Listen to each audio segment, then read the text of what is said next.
बिस्मिल्लाहिर्रहमानिर्रहीम। चलिए अब हम नया जो है लेक्चर स्टार्ट करते हैं। थोड़ा सा जो है मैं आपको बता दूं, ये यहाँ पे लाइट लगी हुई है तो ये यहाँ तक जो है ना वो थोड़ा सा वो शेड आता है। इसका मैं कुछ करूँगा कि लाइट के ऊपर कोई चीज़ लगा दूँगा तो शेड ना पड़े। बट ये मैं पहले बता चुका हूँ, इससे आगे जो है ना वो फोकस ब्लर हो जाता है, क्योंकि 5 फीट जो है ना मैं रेंज ले सकता हूँ, इससे ज़्यादा नहीं। भाई ये थोड़ी थोड़ी चीज़ें हैं, कोई मसला नहीं है। असल चीज़ ये है कि focus on your study.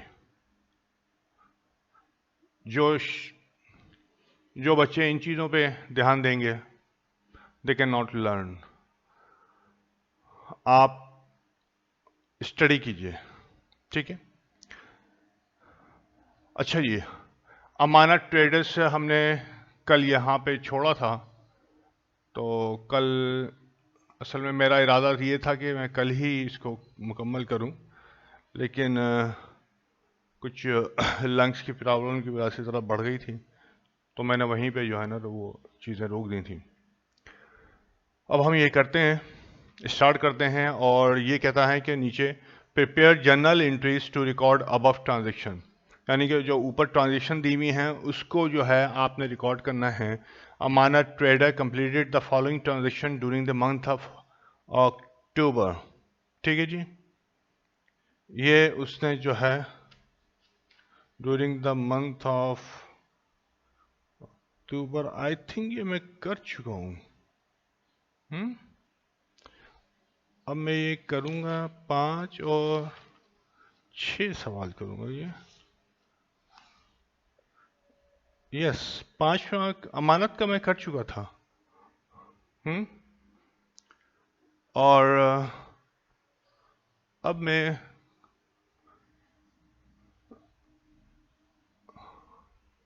Wages, yes ये वेजिस है ना, 3,800 और ड्राइंग 7,000 रुपये।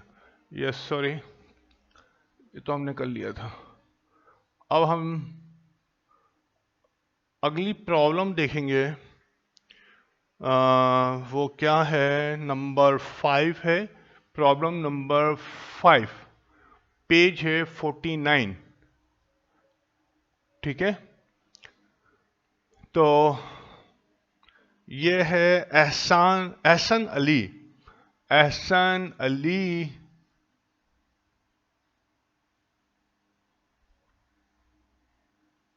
एहसन अली का जर्नल बना रहे हैं हम।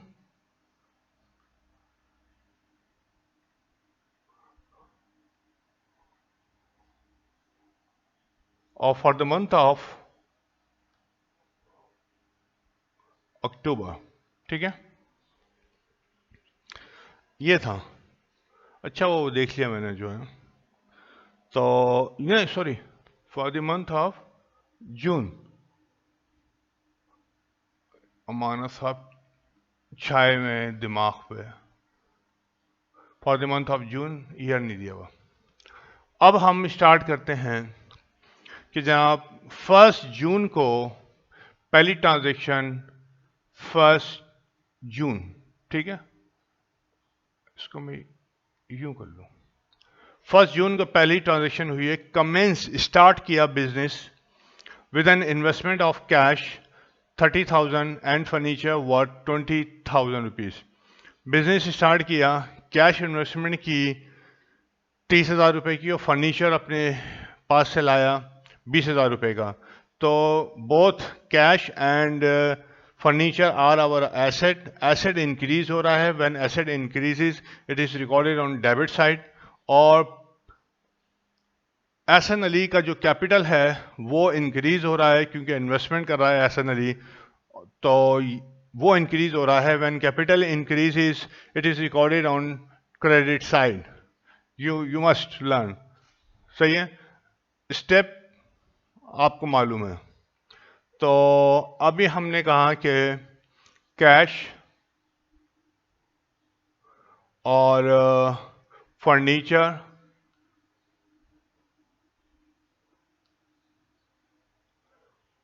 और एहसन कैपिटल,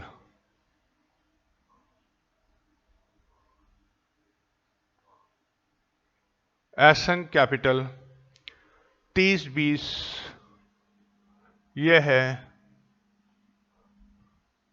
30,000 इंक्रीज हो रहा है, डेबिट कर दिया। फर्नीचर इंक्रीज हो रहा है, डेबिट कर दिया। और एहसन का जो कैपिटल है वो इंक्रीज हो रहा है। जैसे जाहिर है इन्वेस्टमेंट होती है, इन्वेस्टमेंट हो, एडिशनल इन्वेस्टमेंट हो, वो प्रोप्राइटर के कैपिटल को इंक्रीज करती है। और जब कैपिटल इंक्रीज होता है it is recorded on credit side 50,000 रुपये। ठीक है, थोड़ा ऊपर हो गया ये, या इधर आएगा, ये हो गया। तो investment made by the Ehsan to commence the business, ये आपने नरेशन लिख दी, नरेशन नहीं लिख रहा मैं। वो असल में वीडियो जो है ना मुझे 45-46 मिनट की रखनी है। कल मैंने सारे पीछे वीडियो देखी हैं तो वो कुछ ज़्यादातर वीडियो 55-56 और कुछ एक घंटे से ऊपर की हो गई। तो उसकी जो है जो लोड था फाइल का वो काफ़ी है। उसको कंप्रेस भी किया, जब भी वो 1.2 GB की जो है ना वो लोड हो रही है, तो वो लोडिंग में जो है यूट्यूब पे ज़रा मसला करेगी। तो इसलिए मुझे अपना लेक्चर 45-46 मिनट तक मैं ख़त्म करना है। इस तरीके से जो है ना वो स्लोली जो है ना we will pick the rhythm how to make the videos. अच्छा, purchase merchandise on account from Ali, Ali से ऑन अकाउंट ख़रीदी हैं। ऑन अकाउंट का मतलब ये हो गया कि आपने पेमेंट नहीं की है, कैश नहीं दिया है, बल्कि आपने कह रहे हैं कि मैं इन फ्यूचर अली तुमको इन फ्यूचर में पेमेंट करूंगा। तो इसका मतलब यह है कि लायबिलिटी आपकी इंक्रीज हो रही है। जब लायबिलिटी इंक्रीज होती है तो वो क्रेडिट साइड पे रिकॉर्ड होती है। इसी तरीके से उसने जो है मर्चेंडाइज ख़रीदी हैं यानी परचेजेस की हैं, तो एसेट इंक्रीज हो रहा है, और एसेट इंक्रीज होता है तो क्रेडिट साइड पे लिखा जाता है। लेकिन मैंने इस वजह से आपको मर्चेंडाइज को एसेट के तौर पे लिया, लेकिन मैं ये पहले बता चुका हूँ जब जनरल हम फॉर्मेट में रिकॉर्डिंग करेंगे तो मर्चेंडाइज को हमेशा परचेजेस का लफ्ज़ इस्तेमाल करेंगे। वो इस वजह से कि मर्चेंडाइज का लफ्ज़ जो है वो रिज़र्व है एसेट के लिए। सही है, वो हम पहले देख चुके हैं। अकाउंटिंग इक्वेशन को जब हमने सॉल्व किया था तो मर्चेंडाइज का लफ्ज़ इस्तेमाल करते थे और वो एसेट के नीचे हम लिखते थे। लेकिन जब हम जनरल बनाते हैं तो हम मर्चेंडाइज का लफ्ज़ इस्तेमाल नहीं करते हैं, बल्कि परचेजेस का लफ्ज़ इस्तेमाल करते हैं। परचेजेस जो है हमारा एक्सपेंस है, और एक्सपेंस जब इंक्रीज होता है तो रिकॉर्ड करते हैं डेबिट साइड के ऊपर।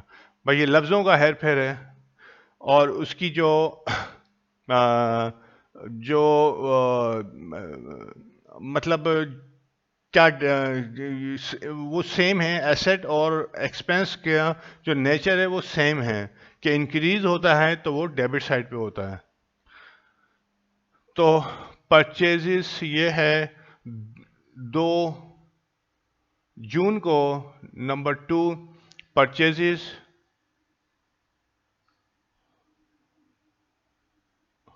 कभी स्पेलिंग में आगे पीछे हो जाए तो चलते रहिएगा, छोटी छोटी चीज़ों पे नज़र न रखिएगा कि सर ने स्पेलिंग में आई नहीं लगाया तो ई लगा दिया, लिव इट। और from Ali account payable, account payable Ali. जब हमारे पास पार्टी का नाम ना दिया हो तो हम नॉर्मली लिखते हैं थोड़ा सा बड़ा अकाउंट पेबल, ठीक है। और हमारे पास अगर पार्टी का नाम दे दिया हो अली एंड कंपनी फलां फलां फलां, तो फिर हम जो है क्योंकि वो लंबा हो जाता है तो हम जो है अकाउंट पेबल पूरा नहीं लिखते, A/P डॉट अली कर देते हैं। तो लिखने के मुख्तलिफ तरीके हैं, तो परेशान नहीं हूँ। 25,000 रुपये की आपने परचेजेस की अली से, तो परचेजेस आपने डेबिट कर दिया, ठीक है, क्योंकि परचेजेस आपका एक्सपेंस है। रिमेंबर, अकाउंट पेबल आपने पेमेंट नहीं की है अली को, बल्कि कहा है कि मैं फ्यूचर सम आगे की तारीखों में आपको पेमेंट कर दूंगा, तो लायबिलिटी आपकी इंक्रीज हो रही है। तो अली का अकाउंट आपने क्रेडिट कर दिया 25,000 रुपये से, ठीक है। अब क्या हुआ है, जाहिर है जब कोई आप परचेजिस करते हैं तो आपको किराया देना पड़ता है, ठीक है। जाहिर है चीज़ों को लाने के लिए अपने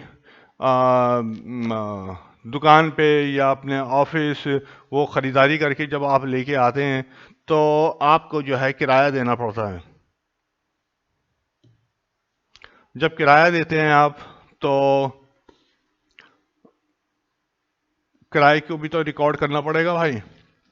अब किराए को रिकॉर्ड करने के लिए आपको लफ्ज़ जो है, मुख्तलिफ लफ्ज़ हैं, कार्टेज है, कैरेज है, ट्रांसपोर्टेशन इन है, या मैं आप लिख देता हूँ, कार्टेज है, कैरेज है, ट्रांसपोर्टेशन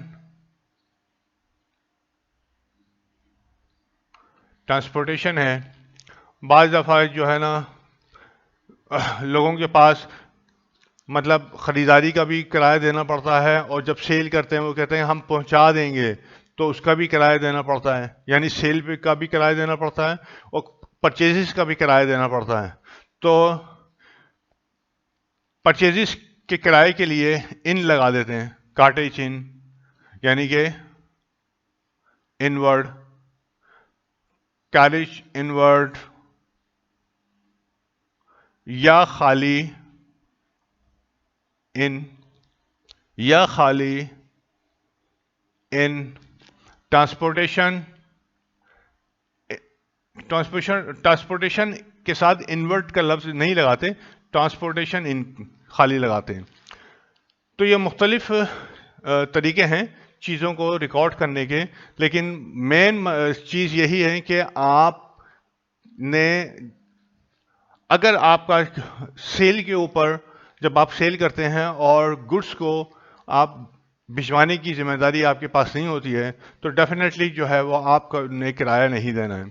लेकिन बेहतर यही है कि परचेजिस का जब आप किराया दें तो उसका जब भी अकाउंट खोलें तो उसका नाम के आगे इनवर्ड या इन, कार्टेज इन, कैरेज इन और ट्रांसपोर्टेशन इन, इनवर्ड लगा दें तो पूरा कोई मसला नहीं है, ठीक है जी। तो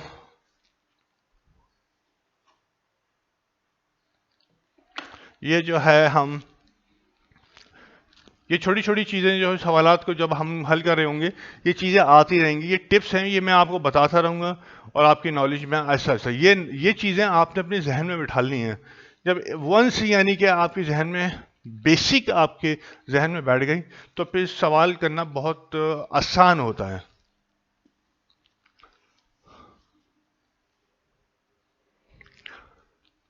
इसी के साथ जो है उसने कहा कि कैरेज इन, ठीक है। अच्छा, उसने कैरिज का ही मैं ये देख रहा था कि उसने कौन सा लफ्ज़ इस्तेमाल किया है। जो लफ्ज़ सवाल के अंदर इस्तेमाल होगा वही आपने लिखा है। अब सवाल में कैरिज है और आप कार्टेज लिख रहे हैं, तो ये अलाउ अमूमन नहीं होता है। जो लफ्ज़ है वही इस्तेमाल करना है। कैरिज इन 700 रुपये, बल्कि कैरिज लिखा है तो कैरिज ही लिखेंगे, 700 रुपये। एक्सपेंस है, when expense increases it is recorded on debit side, और जाहिर है कैश पे किया है 700 रुपये का। कैश आपका एसेट है, asset decreasing, when asset decreases it is recorded on credit side. अब इस ट्रांजैक्शन को एनालाइज करने के लिए आपने कैसे किया, दो टुकड़ों में होगी कि आपने परचेजेस और अकाउंट पेएबल, अकाउंट्स को आपने जो है ना स्टेप 1 में जो भी इन्वॉल्व थे वो आपने लिख लिया। उसके बाद आपने किया कि ये इनका नेचर क्या है, ये परचेजेस है, इसका नेचर एक्सपेंस है, ये लायबिलिटी है, सही है ना, ये मतलब पेएबल है, ये लायबिलिटी हो गई, इसका नेचर लायबिलिटी हो गई। अब स्टेप 3 के अंदर अकाउंट्स इन्वॉल्व जो है वो बढ़ रहे हैं घट रहे हैं, परचेजेस बढ़ रही है और लायबिलिटी भी बढ़ रही है।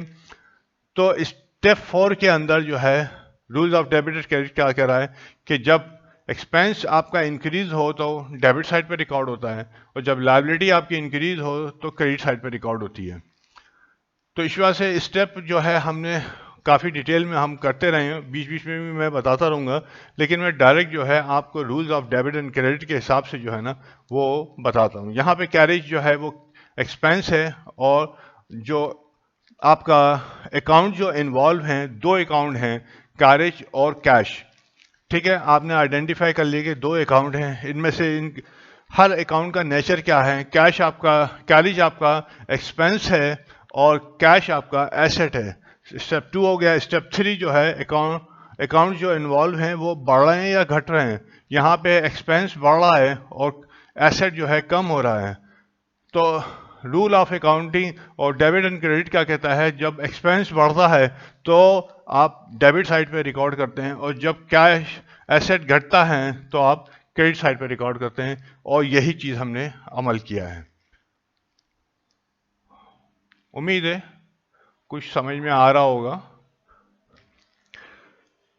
अच्छा जी, परचेज इक्विपमेंट फॉर कैश 2000 रुपये, 2000 रुपये का इसने कोई इक्विपमेंट खरीदा है कैश के ऊपर। तो अकाउंट्स इन्वॉल्व कौन से हैं आपके, इक्विपमेंट है और कैश है। 2 अकाउंट को आपने आइडेंटिफाई कर लिया। स्टेप 2, जो इक्विपमेंट है वो आपका एसेट होता है, एसेट बड़ा एसेट होता है, और दूसरा कैश, कैश जो है वो भी एसेट होता है। ठीक है, ये नेचर ऑफ अकाउंट हमने आइडेंटिफाई कर लिया है। स्टेप 3 के अंदर अकाउंट्स जो है जो हैं वो बढ़ रहे हैं घट रहे हैं। ऐसे कंप्यूटर आपका आ रहा है, एसेट बढ़ रहा है, कैश आपका जा रहा है, एसेट कम हो रहा है। सही है, यानी एसेट बढ़ भी रहा है और एसेट कम भी हो रहा है। तो there will be no change in the total asset. सही है, टोटल एसेट की जो रकम होगी उसमें कोई तब्दीली नहीं होगी, क्योंकि 2000 रुपये का एसेट बढ़ा और 2000 रुपये से एसेट कम हो गया। इस किस्म के 1-2 सवालात हमने शायद चैप्टर 1 में किए हैं और बहुत ज़रूरी हैं इसको समझना। अच्छा, स्टेप 4 जो है accounts involve will be debited. तो एसेट अगर इंक्रीज होता है तो डेबिट साइड पे लिखा जाएगा, तो इक्विपमेंट आपका जो है डेबिट हो जाएगा, और कैश आपका एसेट अगर डिक्रीज है तो क्रेडिट साइड पे होगा, कैश आपका कम हो जाएगा, डिक्रीज हो जाएगा। अच्छा, यानी कि क्रेडिट हो जाएगा। इक्विपमेंट कौन सी है, तीसरी 4 जून को। आप 6 की जगह जून भी लिख सकते हैं। इक्विपमेंट,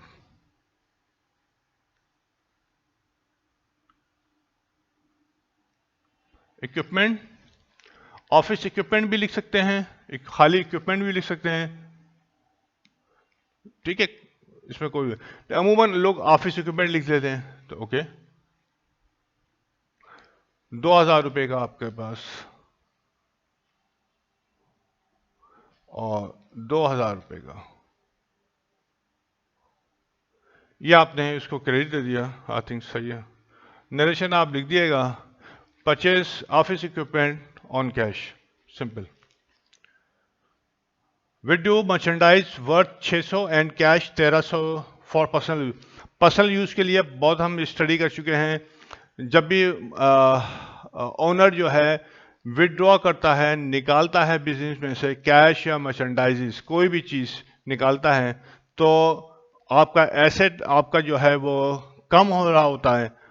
सही है, और दूसरी तरफ आपका कैपिटल भी कम हो रहा होता है। लेकिन हम बहुत डिटेल में बता चुके हैं, यहाँ पे भी ये लिखा हुआ है कि कैपिटल जब कम होता है तो उसको हम डेबिट साइड में लिखते हैं, लेकिन यहाँ पे कैपिटल कम हो रहा है, लेकिन लफ्ज हम ड्राइंग का इस्तेमाल करेंगे। कैपिटल को डायरेक्ट जो है डेबिट नहीं करते हैं, ये हम डिटेल में पढ़ते आ रहे हैं। जब हम फाइनल अकाउंट बनाएंगे, बैलेंस शीट बनाएंगे, तो जितना भी ड्राइंग्स होगी वो कैपिटल की जो अमाउंट होगी आपकी, जो उसने इन्वेस्टमेंट की होगी प्लस एडिशनल इन्वेस्टमेंट की होगी, तो ये टोटल कैपिटल आपके पास आएगा। उसमें से ड्राइंग को हम माइनस कर देंगे, तो इफेक्ट जो है वही बराबर होगा। तो ड्राइंग आपने डेबिट की और कैश को क्रेडिट किया एंड मर्चेंडाइज। अब यहां पे जो है परचेजेस है, तो लफ्ज परचेजेस को भी आप कर सकते हैं और आप मर्चेंडाइज का भी लफ्ज जो है आप कर सकते हैं, ठीक है ना। तो कोई इश्यू नहीं है, तरीके हैं। ड्राइंग कितनी है? 600 कैश है और 1300। 600 कैश यहां पे आ गया और 1300, और ये हो गई टोटल ड्राइंग हो गई 1900, ठीक है। यहां पे हमने परचेजेस को क्रेडिट इस वजह से कर दिया कि जब हम फाइनल अकाउंट बनाएंगे तो उसमें ये जो ड्राइंग होगी ये ऑल टुगेदर हम माइनस ही कर देंगे, सही है ना। जो पर्सनल यूज के लिए होगी कि परचेजेस हुई नहीं हमारी, 10,000 की थी, 10,000 से हमने परचेजेस को डेबिट किया, उसमें से मालिक ने जो है उन्होंने आपकी 1,000 रुपये की निकलवा ली, तो उसको फाइनल अकाउंट जब बनाएंगे तो उसमें हम trading and profit and trading loss में जो है ना हम परचेजेस लिखते हैं, तो उसमें से ये माइनस नहीं करेंगे कि ड्राइंग बाय द ओनर, ये नहीं करेंगे। यहाँ तो करेंगे, सही है, लेकिन एक्सपेंस में नहीं करेंगे, बल्कि डायरेक्ट जो है परचेजेस को हम कम कर देंगे। हम बताएंगे ही कि परचेज जो है ना 10 के बजाय 9,000 रुपये हुई थी, सही है। अच्छा जी, नरेशन देख लीजिएगा। अब परचेज सप्लाईज फॉर कैश 12 तारीख को हुई है, नंबर 4, 12 जून को। ऑफिस सप्लाईज आपका एसेट होता है, asset increasing, when asset increases it is recorded on debit side. तो ऑफिस सप्लाईज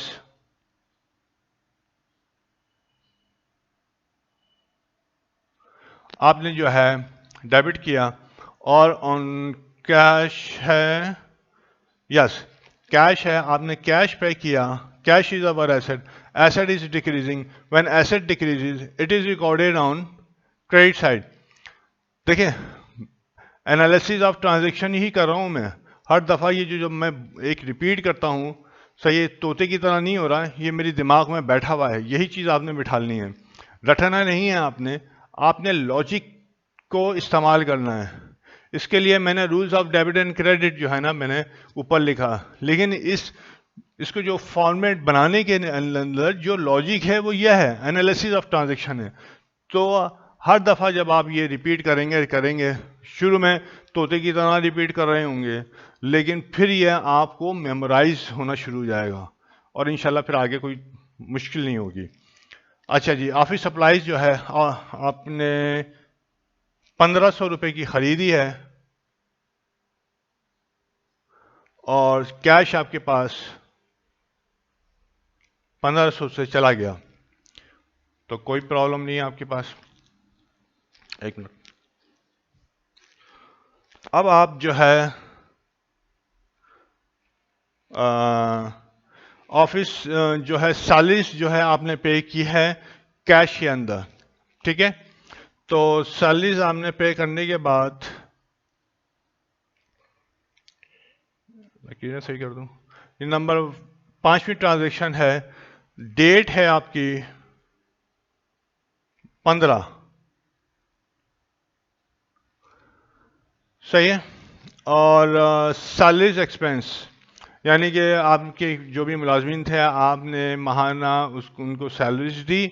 सैलरी आपका एक्सपेंस होता है और when expense increases it is recorded on debit side. पीछे वही एनालाइज कर रहा हूं मैं, ठीक है, लेकिन बोल के मैं कर रहा हूं। और आपने कैश पेमेंट किया है, cash is your asset, asset is decreasing, when asset decreases it is recorded on credit side. तो ऑफ सैलरीज एक्सपेंस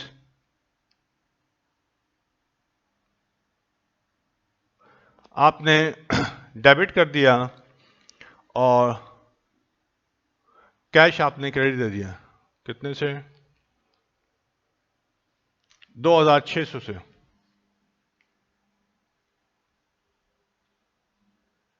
और 2600 से आपने ये लिख दिया, क्योंकि बाद में ये हिस्सा मैं तो मिटा दूंगा। डेबिट एंड क्रेडिट जो है नीचे साइड पे लिख दूंगा मैं, ताकि ये और बड़ा हो जाएगा जब हम लेजर वगैरह जो है ड्रॉ करेंगे कि मुझे स्पेस चाहिए होगी। और ये आप पेड सैलरीज टू एम्प्लॉय लिख सकते हैं। नरेशन आप sold merchandise on account to तारीख 6000 रुपये मर्चेंडाइज बेची, यानी कि सेल की, ठीक है। यहाँ मर्चेंडाइज क्रेडिट नहीं होंगी क्योंकि कॉस्ट नहीं दी भी है। जहन में जो है ना आपका, अगर वो आ जाए कि अकाउंटिंग ट्रांजेक्शन में तो हम जो है ना नहीं, ठीक है, ये सेल प्राइस है, कॉस्ट नहीं है। तो sold merchandise on account to तारीख, तारीख को जो है आपने मर्चेंडाइज सेल की है ऑन अकाउंट, यानी कि तारीख ने भी पैसा नहीं दिया है, तारीख आपको पैसा देगा फ्यूचर के अंदर। तो सेल आपने, तो तारीख क्या बन गया? तारीख से पैसा लेना है। सेल्स के साथ हमेशा जो है अकाउंट रिसीवेबल होता है, ये दो अकाउंट हैं। और परचेजेस के साथ हमेशा अकाउंट पेबल होता है। कभी ये कंफ्यूज नहीं हो जाना कि मतलब परचेज के साथ अकाउंट रिसीवेबल, इसका मतलब हो गया आप परचेजेस भी कर रहे हो, मर्चेंडाइज भी ले रहे हो और पैसा भी ले रहे हो उससे, ठीक है ये। और इसी तरीके से सेल के साथ अकाउंट पेबल कर दिया, मतलब सेल कर रहे हो, मर्चेंडाइज भी दे रहे हो और बाद में पैसा भी दोगे। तो ये फ़र्क जो है ना जहन में रखिएगा कि परचेजेस के साथ हमेशा जो है अकाउंट पेबल का लफ्ज़ आता है, ठीक है, देना है, पे करना है। और सेल के साथ हमेशा अकाउंट रिसीवेबल का लफ्ज़ आता है, लेना है, रिसीवेबल लेना है। अच्छा जी, अकाउंट रिसीवेबल, क्योंकि मेरे हाल में नाम दे दिया है इन्होंने तारिक साहब, तो यहाँ पे account receivable Tariq, account receivable, account payable जब भी आएगा अगर नाम दिया हुआ है, जैसे यहाँ पे ऊपर दिया हुआ था तो हमने लिखा अकाउंट पेबल अली का, यहाँ अकाउंट रिसीवेबल तारिक का, ये लिखना ज़रूरी होता है कि ये किसका अकाउंट है। क्यों ज़रूरी होता है ये भी आगे लेजर जब करेंगे तो आपकी समझ में बिल्कुल आ जाएगा। और क्या है account receivable cell.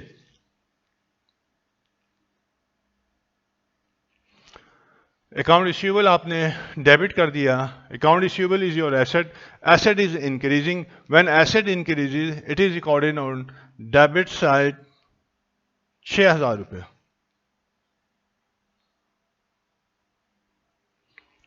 Sale is your revenue. Revenue is increasing.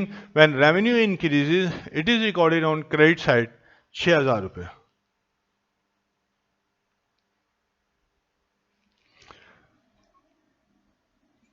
Narration लिख दीजिएगा, सेल टू तारीख ऑन अकाउंट, सिंपल।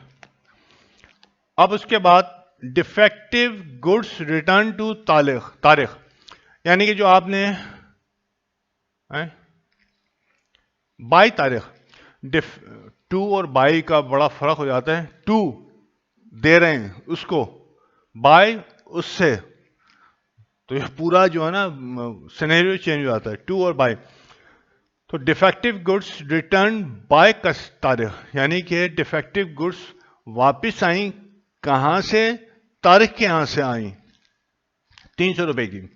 तो अब यहां पे हम पहले पढ़ चुके हैं कि आपने सेल की थी, ठीक है, ये रिटर्न हुई है, तो मैंने सेल को डेबिट कर दिया। As per rule sale is our revenue, revenue is decreasing, ठीक है। Sale is our revenue, revenue is decreasing, when revenue decreases it is recorded on debit side. आपने बिल्कुल लिख दिया, बिल्कुल सही है आपका, लेकिन it is not allowed to debit your sale account. आप नॉट अलाउड, पहले बता चुका हूं मैं। आपको एक दूसरा अकाउंट खोलना पड़ेगा यह बताने के लिए कि पूरे साल पूरे महीने आपको कितनी रिटर्न्स हुई हैं। तो यहां पे सेल्स रिटर्न का एक अलग से हम अकाउंट खोल देंगे। है यही बिल्कुल, इससे कोई वो नहीं है। सेल्स रिटर्न जो है आपका जो है वो रेवेन्यू अकाउंट है। Revenue is decreasing, when revenue decreases it is recorded on debit side. 300 रुपए। अगर मैं यहां से रिटर्न हटा दूं तो सेल ही डेबिट हो रहा है, लेकिन मैंने दूसरा अकाउंट खोला है। अब यहां पे जो है तारिक का जो अकाउंट, ये रहा तारिक का जो अकाउंट रिसीवेबल था, क्योंकि तारिक ने जब रिटर्न कर दिया तो जाहिर है 300 रुपए से उसका जो है ना बैलेंस कम करना पड़ेगा। तो आपका जो एसेट होगा, जब तारिक का अकाउंट रिसीवेबल आप कम करेंगे तो इसका मतलब है कि आप अपने एसेट को कम कर रहे हैं, ठीक है। और when asset decreases it is recorded on credit side. Tariq का अकाउंट अकाउंट रिसीवेबल जो है आपने क्रेडिट दे दिया 300 रुपए से, सही है। गुड्स रिटर्न बाय तारिक, ये आपने नरेशन लिख दी और ये आपका मुकम्मल हो गया। नरेशन किताब में से भी देख सकते हैं, लेकिन आपको आदत होनी चाहिए, बिल्कुल छोटी सी लिख दी आपने। Paid rent expense in cash 1000 रुपए एक्सपेंस है, रेंट एक्सपेंस है आपका, आप पे कर रहे हैं, यानी कि कैश जा रहा है। रेंट एक्सपेंस है, expense is increasing, when expense increases it is recorded on debit side. आपने रेंट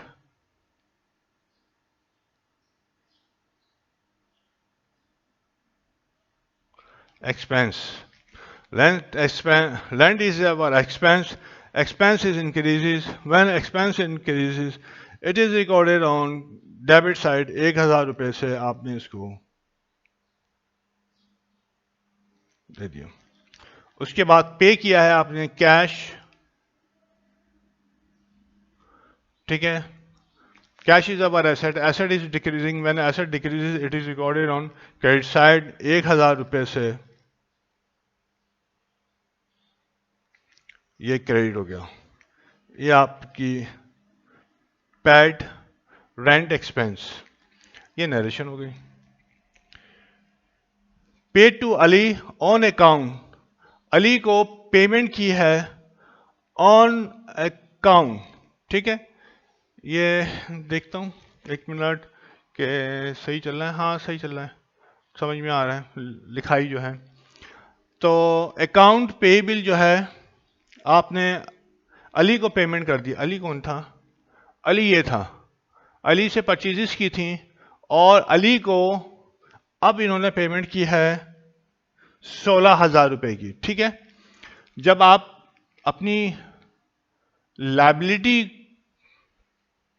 के अगेंस्ट कैश पेमेंट करते हैं तो लायबिलिटी जो होती है वो कम हो जाती है, सिंपल सी बात। जब आप कैश की अदायगी करते हैं अपनी लायबिलिटी के अगेंस्ट, सही है, तो लायबिलिटी जो है वो कम हो जाती है। तो यहां पे ओह अकाउंट पेएबल,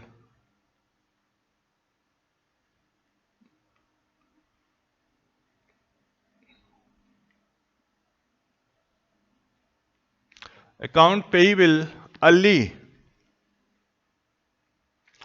आपने पेमेंट की 16,000 रुपये से, उसको डेबिट कर दिया।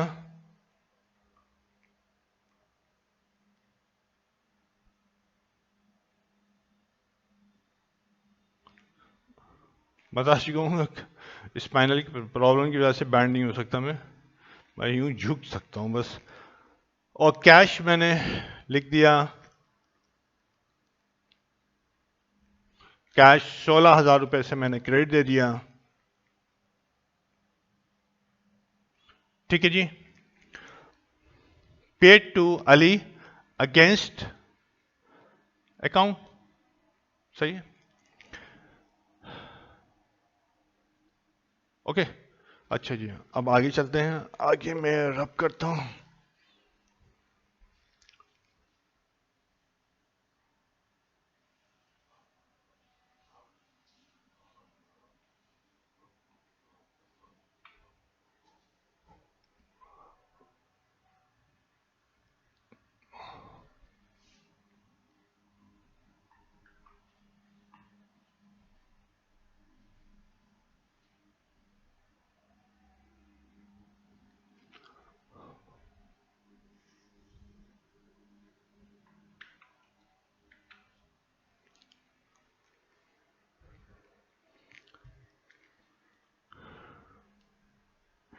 प्रॉब्लम नंबर 5, ये कंटिन्यू। अब यहां पे जो है नेक्स्ट प्रॉब्लम देखते हैं। अली, यहाँ पे ये तो लिखा ही नहीं, ये 6 है, ये 7 है, ये 8 है, और ये 9 है, और डेट क्या थी, 15/6। 16 में तारीख को पेमेंट की थी, 16 जून। उसके बाद सेल रिटर्न हुई आपके पास 22 जून। ये बहुत ज़रूरी होती हैं। उसके बाद रेंट एक्सपेंस 25 जून, और उसके बाद अली को पेमेंट की 27 जून। ठीक है, ये आपने कर लिया। अब इसके बाद जो है हमें रिसीव हुआ कैश, तारीख से, तारीख कौन था, ओ तारीख अकाउंट रिसीवेबल था। यहाँ पे तारीख को सेल की थी 6,000 रुपये की, ठीक है, रिसीवेबल था तारीख से। तारीख से कितना पैसा मिला, तारीख से जो है हमको पैसा मिला 4,000 रुपये। तो अकाउंट्स कौन से इन्वॉल्व हो गए, अकाउंट इन्वॉल्व हो गए, एक तो हो गया इन्वॉल्व कैश, कैश मिला, और दूसरा अकाउंट इन्वॉल्व हो गया अकाउंट रिसीवेबल तारीख। ठीक है, दो अकाउंट इन्वॉल्व हो गए, ये आपने स्टेप 1 कर लिया। Cash is our asset, step 2। Asset is increasing, step 3। When asset is increases it is recorded on debit side, ये 4 rules of debit and credit. ठीक है, ये जो दूसरा अकाउंट आपने आइडेंटिफाई किया था अकाउंट रिसीवेबल तारीख का, तो अकाउंट रिसीवेबल तारीख जो है एसेट का अकाउंट है, और एसेट क्या हो रहा है, ये स्टेप 1 था, और स्टेप 2 था कि ये एसेट है तारीख का अकाउंट। नंबर 3 जो है अकाउंट जो है वो बढ़ रहा है, तारीख का अकाउंट बढ़ रहा, कम हो रहा है, सही है, तारीख का अकाउंट कम हो रहा है क्योंकि वो पेमेंट कर रहा है। और जब तारीख का अकाउंट या एसेट अकाउंट कम होता है तो वो रिकॉर्ड होता है डेबिट साइड के ऊपर। ओके, रिसीव्ड कैश फ्रॉम तारीख, ये आपने लिख दी, ये लाइन वाइन ठीक से डाल देना, कैश रिसीव्ड फ्रॉम तारीख। और ये 10वीं ट्रांजेक्शन है आपकी, और वो क्या है, 29 जून, 29/6। पेड फॉर इंश्योरेंस 900 रुपये, यानी कि इंश्योरेंस किसी चीज़ की भी होगी और उसका प्रीमियम पे किया गया है। अमूमन प्रीमियम का लफ्ज़ नहीं लिखते हैं सवालात में, मैं लिखते हैं कि इंश्योरेंस पे की है। ठीक है जी, तो हम भी इंश्योरेंस एक्सपेंस ही लिखेंगे, इंश्योरेंस प्रीमियम भी लिख सकते हैं। प्रैक्टिकल लाइफ में इंश्योरेंस प्रीमियम लिखा जाता है और सवालात में इंश्योरेंस एक्सपेंस लिखा जाता है, तो वो कोई इश्यू नहीं है। दोनों का मकसद यही है कि इंश्योरेंस जब पे किया है तो इट मीन्स ये एक्सपेंस है आपका, और एक्सपेंस जो है आपका बढ़ रहा है। व्हेन एक्सपेंस बढ़ता है तो आप कहाँ रिकॉर्ड करते हैं? डेबिट साइड के ऊपर। ये ट्रांजैक्शन नंबर 11 है और डेट है 30/6 की, 30/6 की डेट है, ठीक है। इंश्योरेंस एक्सपेंस आपने अकाउंट को आइडेंटिफाई करना है। पहला अकाउंट आपने आइडेंटिफाई कर लिया कि ये इंश्योरेंस है, दूसरा अकाउंट जो है वो कैश है। दोनों अकाउंट आइडेंटिफाई हो गए। इंश्योरेंस एक्सपेंस क्या है? नेचर क्या है? एक्सपेंस है, ठीक है। स्टेप 3 क्या है? एक्सपेंस बढ़ रहा है। स्टेप 4, जब एक्सपेंस बढ़ता है तो कहां रिकॉर्ड होता है? डेबिट साइड के ऊपर। 900 रुपए डेबिट साइड के ऊपर, ये कर लिया। दूसरा अकाउंट जो आइडेंटिफाई किया वो कैश है। कैश का नेचर क्या है? एसेट है। एसेट क्या हो रहा है? इंक्रीज हो रहा है। स्टेप 3, ठीक है। और जब एसेट इंक्रीज होता है तो कहां रिकॉर्ड होता है? यानी कि कैश का अकाउंट क्या हो गया? क्रेडिट हो गया। ओके। पेड इंश्योरेंस एक्सपेंस, ये नरेशन हो गई। ओ हाँ, नरेशन हो गई। 30 तारीख को 12वीं 30/6 को उन्होंने क्या किया कि कैश सेल किए। सेल आपको अकाउंट रिसीवेबल भी हो सकती है, यानी कि आपने सेल कर दी लेकिन पैसा नहीं मिला आपको, फ्यूचर तारीख में पैसा मिलेगा, ठीक है, ये भी हो सकती है। और सेल जो है ना हाथ के हाथ, जैसे आप ये नॉर्मल रूटीन है, आप देख रहे होते हैं, आप दुकानदार से जो है ना जाते हैं, ख़रीदारी करते हैं, उसको पैसे देते हैं, वो चीज़ें ले लेते हैं। तो दुकानदार क्या कर रहा है? दुकानदार जो है कैश सेल कर रहा है, वो फौरन आपसे पैसा ले लेता है, ठीक है। तो आपके कैश सेल है तो पैसा आपके पास आएगा। आपने दो अकाउंट को आइडेंटिफाई करना है, कैश और सेल है। सेल हमेशा क्रेडिट होती है, ठीक है। दोनों अकाउंट आपने आइडेंटिफाई कर लिए। कैश का ताल्लुक जो है आपका एसेट से है। एसेट आपका बढ़ रहा है। When asset increases it is recorded on debit side. Cash आपने डेबिट कर दिया। दूसरा अकाउंट जो आपने आइडेंटिफाई किया था वो सेल का था। सेल जो है रेवेन्यू से ताल्लुक़ रखता है। जब रेवेन्यू इंक्रीज होता है तो रेवेन्यू क्रेडिट किया जाता है, तो सेल को आपने क्रेडिट कर दिया और आपने लिख दी, नरेशन लिख दी, कैश सेल। सिंपल। तो ये जो है हमने देखा, इसके अंदर कोई नई एंट्री थी? यस, कैरिज की एक नई एंट्री थी, तो वो हमने डिस्कस की। ये आती रहेंगी और आहिस्ता आहिस्ता आपकी ब्रेन को जो है हम यूटिलाइज करना सिखाएंगे कि कैसे आप रखेंगे। बाकी चीज़ें तो सही है। एसन के हेडिंग वगैरह मैं देख लूँ, अभी तो मिटा सकता हूँ, जब रिकॉर्डिंग बंद हो गई तो फिर कुछ नहीं हो सकता, ठीक है। तो ये अमाउंट वगैरह देख लीजिएगा। ये कुछ आपके ऊपर भी जिम्मेदारी है कि ये सही है या नहीं है। किताब से टैली कर लीजिएगा, सही है ना? I think I yes 45 minute की नियरली ये आपकी हो गई है। तो हम ये रिकॉर्ड करते हैं। हम आगे जो है इसको भी हम आगे मिटा देंगे, उसको नीचे शिफ्ट कर देंगे ताकि ऊपर जो है हमारे जगह और हो जाए, हम और ट्रांजेक्शन कर सकें। चलिए, अब इसमें जो है इन्होंने कहा है कि ए है, ये हमने ए पार्ट किया है। नेसेसरी जर्नल एंट्री 25 ए है ये, ठीक है जी। 5 ए है, 5A में कहा है कि जनरल एंट्रीज बनानी है।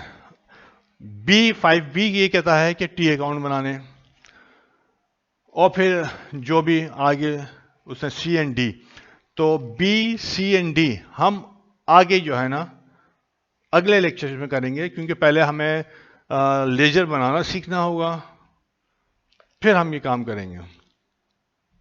अच्छा जी, ठीक है। So let's close this chapter or lecture, फिर इंशाल्लाह अगले लेक्चर में मिलते हैं। प्रॉब्लम नंबर 6 इसमें भी यही है, हम इसको आगे करेंगे। ओके जी, अल्लाह हाफिज़, अस्सलाम वालेकुम।